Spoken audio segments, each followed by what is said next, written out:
नमस्कार, मैं मोहम्मद आसिफ और आप देख रहे हैं नेक्स्ट 9 न्यूज। सुप्रीम कोर्ट आखिर पहुंच ही गए राहुल गांधी। उनके वकील क्या अब सदस्यता वापस और 2024 में चुनाव लड़ेंगे राहुल गांधी? ये तो खैर अगले जो है फैसले के बाद ही आएगा कि आप याचिका तो दायर कर दी गई है, अगली सुनवाई कब होगी ये हम आपको दर्शकों को बताएंगे और उसके बाद बताएंगे कि किस तरीके से राहुल गांधी की जीत होगी और मोदी सरकार से कैसे जो है पंगा लिया जाएगा।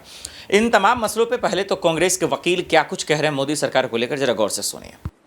जो उच्च न्यायालय भी आता है, जिसमें उच्चतम न्यायालय भी आता है, उनके पास व्यापक ऐसे पावर्स हैं जिनके अंतर्गत ये जो गलत कारणों से गलत कानूनी आधार पर दो निर्णय आए हैं उनको चुनौती दी जाएगी और हमें आशा और विश्वास है कि जल्द से जल्द ये सही की जाएगी, गलती को ठीक किया जाएगा न्यायिक कानूनी रूप से।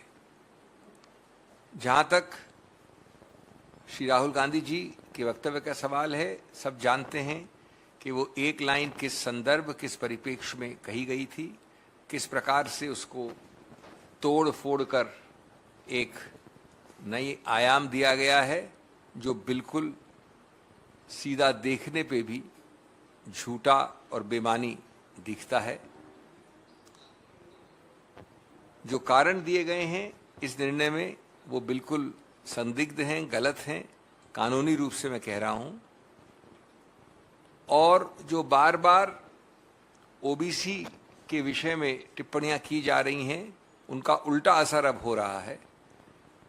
सभी लोग समझते हैं कि ओबीसी समुदाय के लोगों ने ये समझ लिया है कि मोदी जी और सत्तारूढ़ बीजेपी किस प्रकार से उनके नाम का दुरुपयोग कर रहे हैं, उनके नाम को भुनाने का प्रयत्न कर रहे हैं राजनीतिक रूप से।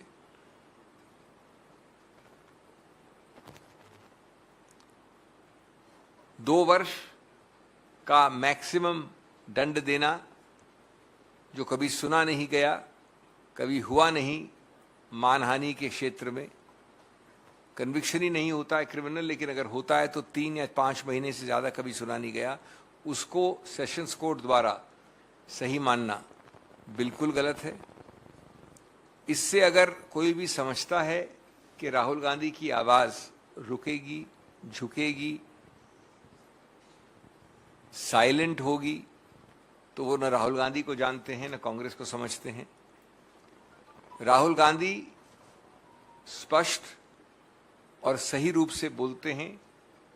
वो लोगों के, जनता जनार्दन के न्यायालय में, उनके दरबार में बोलते हैं और उन्होंने कोई गलत न कहा है न कहेंगे, लेकिन अपनी आवाज़ पुरजोर तरीके से सबके सामने रखेंगे।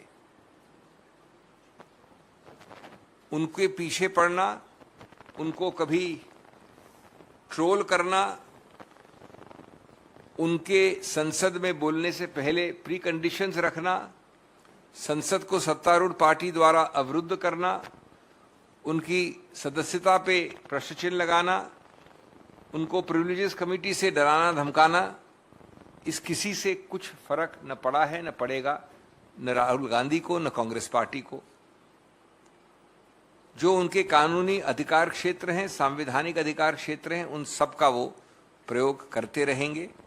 और इस जरिए जो चिंता दिखा रहे हैं माननीय मोदी जी, बीजेपी सरकार, सत्तारूढ़ पार्टी, वो सिर्फ एक चीज दिखा रहे हैं, वो चिंता व्यक्त कर रहे हैं, घबराहट और बौखलाहट व्यक्त कर रहे हैं इस प्रकार के हथकंडों से, न कि राहुल गांधी के जनहित में पूछे गए इतने सारे अलग अलग प्रश्नों का उत्तर देना, भ्रष्टाचार से संबंधित बहुत पैनी दृष्टि से पूछे गए प्रश्न इत्यादि।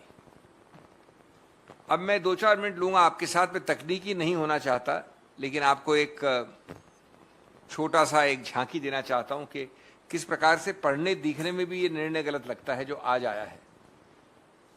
और मैं जानता हूं कि मैं जनता से बात कर रहा हूं, आपके जरिए जर्नलिस्ट से बात कर रहा हूं, मैं कोई कानून की बहस नहीं कर रहा, लेकिन जब निर्णय आता है तो निर्णय में आवश्यक हो जाता है कि कुछ न कुछ डिटेल में जाया जाए। अगर आप कुछ 3-4 पैराज देखें शुरू के, तो विचित्रता इस केस में एक बड़ी अजीब है। केस के बाद केस, यानी पुराने निर्णय लिखे गए हैं, साइट किए गए हैं, जो पढ़ने से भी मालूम पड़ता है कि गलत साइट किए गए हैं, जो लागू नहीं होते या लागू हमारे पक्ष में होते हैं, यानी राहुल गांधी के पक्ष में, या अनुपयुक्त हैं, उनका दुरुपयोग या इस्तेमाल किया गया है निर्णय पे आने के लिए। मैं उदाहरण दूं कुछ आपको। एक पन्ने 4 पे, मैं डिटेल में नहीं जाना चाहता, केस साइट किया गया है और इन सब केसेस में सिलेक्टिवली, आंशिक रूप से कोटेशन दिए गए हैं, व्यापकता नहीं देखी गई है। एक सरीन का केस उच्चतम न्यायालय का साइट किया है माननीय न्यायाधीश जिनका निर्णय आज आया है, और उसमें ये लिखा है, if so the legal position can be laid down that when conviction is on a corruption charge against a public servant the court should not suspend the order of conviction. अब ये अंडरलाइन किया गया है ये माननीय sessions जज द्वारा underline किया गया है, सिर्फ इन्हीं हिस्सों पे रिलाई किया गया है। क्या ये करप्शन चार्ज का केस था? राहुल गांधी करप्शन चार्ज पे संदिग्ध हैं या अभियुक्त हैं? दूसरा उदाहरण दिया नवजोत सिंह सिद्धू का।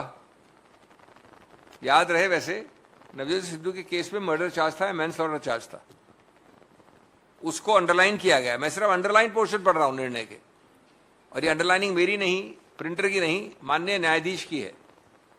दूसरा, जब आप नवजोत सिंह सिद्धू का साइट करते हैं अंडरलाइन करके, तो ये सेंटेंस जो आपने अंडरलाइन किया है क्या कहता है? But the person seeking stay of conviction should specifically draw the attention of the appellate court to the consequences that may arise if the conviction is not stayed. Rahul Gandhi ने क्या किया था? यही तो बताया था कि परिणाम कितने सीरियस हैं कि मेरे को जो मानव अधिकार है पार्लियामेंट के अंदर बोलने का या रहने का, वो निलंबित हो जाएगा। और याद रहे कि यही कॉन्सिक्वेंसेज एक मर्डर चार्ज में 2007 में माननीय सिद्धू साहब ने उच्चतम न्यायालय को बताया, उन्होंने सस्पेंड कर दिया कन्विक्शन मर्डर चार्ज में। इसको साइट करते हैं माननीय न्यायाधीश, अंडरलाइन करते हैं, लेकिन मेरे विरुद्ध लागू करते हैं। यह आपको पारदर्शी लिखित रूप से आम आदमी को समझने वाली गलतियां बता रहा हूं, मैं कोई कानूनी दलील नहीं कर रहा। तीसरा केस साइट किया है रविकांत पाटिल का, अंडरलाइन किया है, वही कहा है, should draw the attention of the appellate court to the consequences that may arise if conviction is not stayed. ये इसलिए लिखा जाता है सेंटेंस कि जहां पर कोई आदमी निलंबित हो जाए, सस्पेंड हो जाए असेंबली से या पार्लियामेंट से, तो ये परिणाम आप लाइए सामने, हम सस्पेंड कर देंगे कन्विक्शन। इसको साइड किया गया मेरे विरुद्ध। ये तो मजाकिया गलती होगी और इसको हम उच्च न्यायालय में बिल्कुल सामने रखेंगे। एक चौथा केस श्याम नारायण पांडे साइड किया गया, आपके पन्ने 6 में होना चाहिए अगर आपके पास कॉपी है तो। उसमें लिखा है, similar, if the convict is involved in crimes which are so outrageous, then it would have serious impact on the public perception of the integrity of the institution, then it should not be stayed. Criminal मानहानि so outrageous, इसको तो terrorism जैसी बात कर रहे हैं या खून खराबे की बात कर रहे हैं। मानहानि का चार्ज है जो अभी मानहानि के लेवल पे है।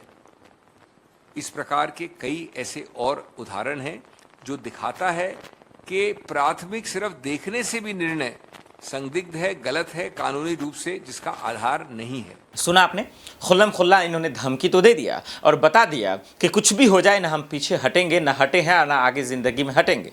इसलिए सबसे बड़ा सवाल है कि क्या वाकई में राहुल गांधी 2024 में जीतने वाले हैं? क्या पीएम बनने वाले हैं? क्या मोदी सरकार के लिए चिंता का विषय है? अमित शाह के लिए चिंता का विषय है?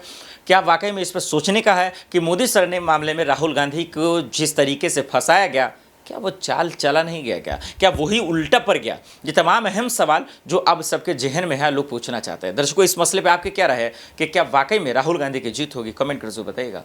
देश दुनिया की बड़ी खबरों के लिए देखते रहे नेक्स्ट 9 न्यूज़। नमस्कार।